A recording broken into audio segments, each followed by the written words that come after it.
Greetings, I'm Dr. Park Joo-yeon of Sosanduri Dental Clinic. Today I'm going to talk about the implant prosthodontic treatment for full arch cases.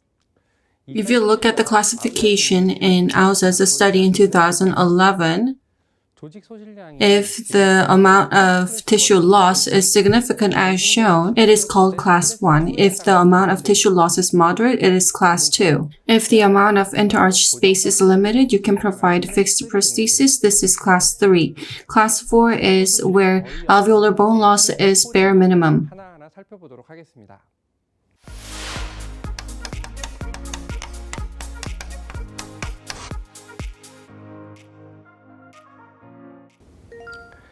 First, let's look at considerations to be made for diagnosis. In order to analyze full arch or near edentulous cases, temporary denture fabrication is a must.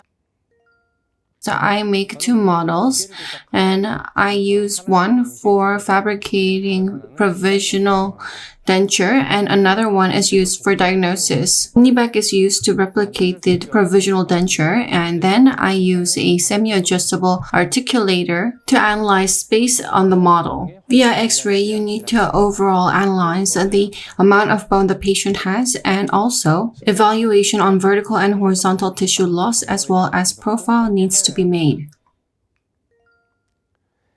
Analysis on interarch space needs to be done, as well as on the smile line. If you can understand the diagram, you can understand up to the conclusion. You can provide full denture for a edentulous patient, or if you use implant, you can provide fixed prosthesis or removable prosthesis. Fixed prosthesis can be divided into fixed detachable prosthesis and fixed ceramo metal prosthesis. Let's look at the different indications.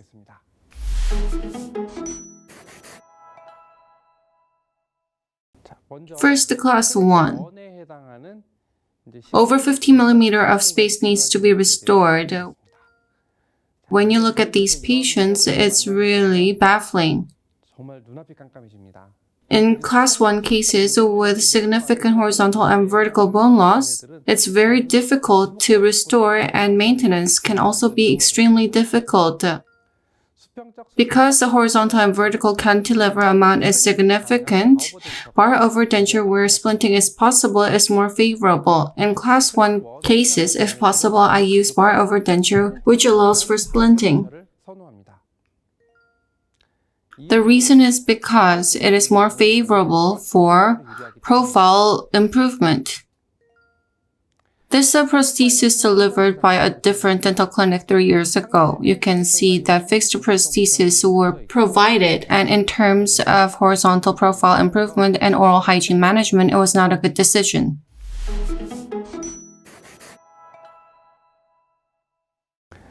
Next, I'm going to talk about Class 2. In Class 2, alveolar bone is moderately resorbed. To restore lost profile support, overdenture is the most frequently chosen option. The difference with Class 1 is that you need to use bar over denture to allow splinting amongst the implants, but in the case of Class 2, I use a solitary locator over dentures. In the case of upper, considering the amount of tissue loss, I align teeth and determine the thickness of denture margin with profile improvement in mind. Compared with fixed prosthesis, in a lot of cases, removable prosthesis is more favorable. Because the denture margin was not sufficiently thick, profile was not sufficiently supported. The new denture, it had a thicker denture margin, therefore, profile was improved. This may not be applicable in situations where profile improvement is essential, but implant clasp RPD can be a viable option in the lower where function is more important than aesthetics.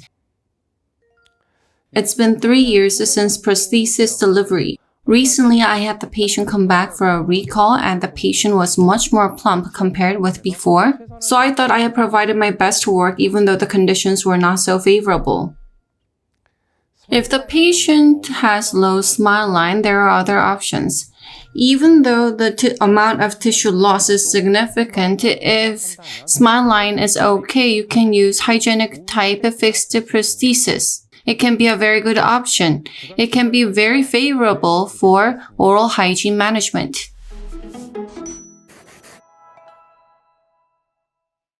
Next, I'm going to talk about class 3, where restoration space is about 9 to 11 millimeters. Due to limited interarch space, a fixed prosthesis should be provided. Rather than using overdenture like this was done by a different dental clinic, and you can see why this is a contraindication. In a patient with not so significant vertical tissue loss, if you're planning a overdenture using attachment like this, attachment failure as well as bridge fracture can occur.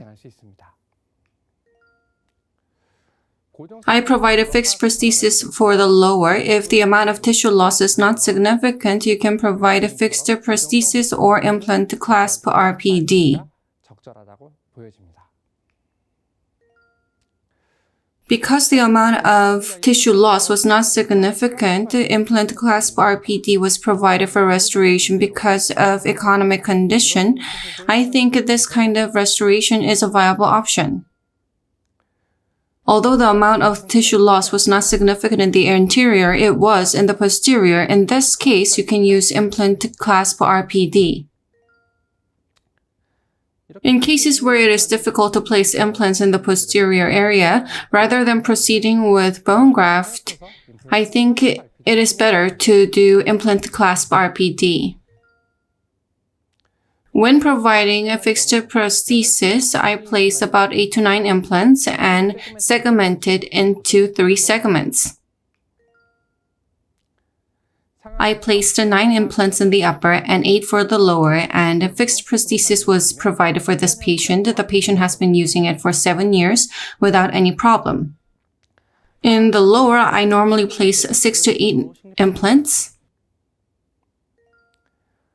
If the bone quality and bone amount and primary stability is appropriate in the lower, I attempt immediate loading, but in the case of upper with bad bone quality, I submerge it and wait 3 months for osseointegration before doing conventional loading. After 3 months, since implant placement, provisional is provided for a month and progressive loading is attempted, and after that, the final prosthesis is delivered. Final prosthesis were delivered for the upper and lower. Implants were placed in the lower first, immediate loading was done. When I placed implants in the upper, the bone quality was favorable and primary stability was good. In this case, I do immediate loading even in the upper so that masticatory function, profile, and aesthetics are restored. Fixed prostheses were provided in the upper and lower.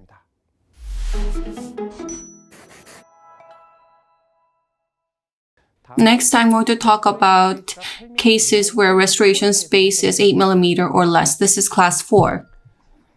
In the case of class 4 with a minimum alveolar bone loss, implant overdenture is contraindication. You need to remember this. If the patient has barely any alveolar bone loss, if you do overdenture, ridge fracture, and attachment failure, along with other problems, can result. Fixed prosthesis is more favorable in this case. This is a case where restoration space was slightly over 8 mm, and even in this case, although compromise may be necessary, implant clasp RPD is also a viable option.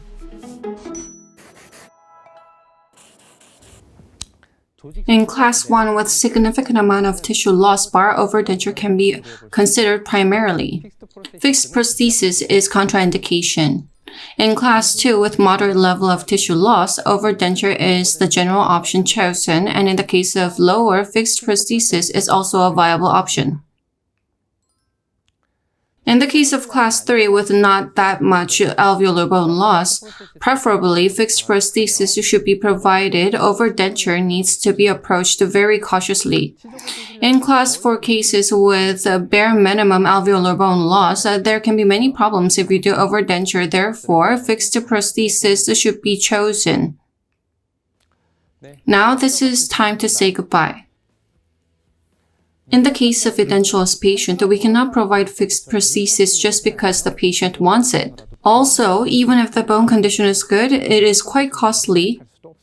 So, choosing fixed prosthesis may not be viable. Through this lecture, we looked at different implant prosthodontic treatment methods for full arch cases, and I hope this serves as a basis for successful implant treatment. Thank you for watching.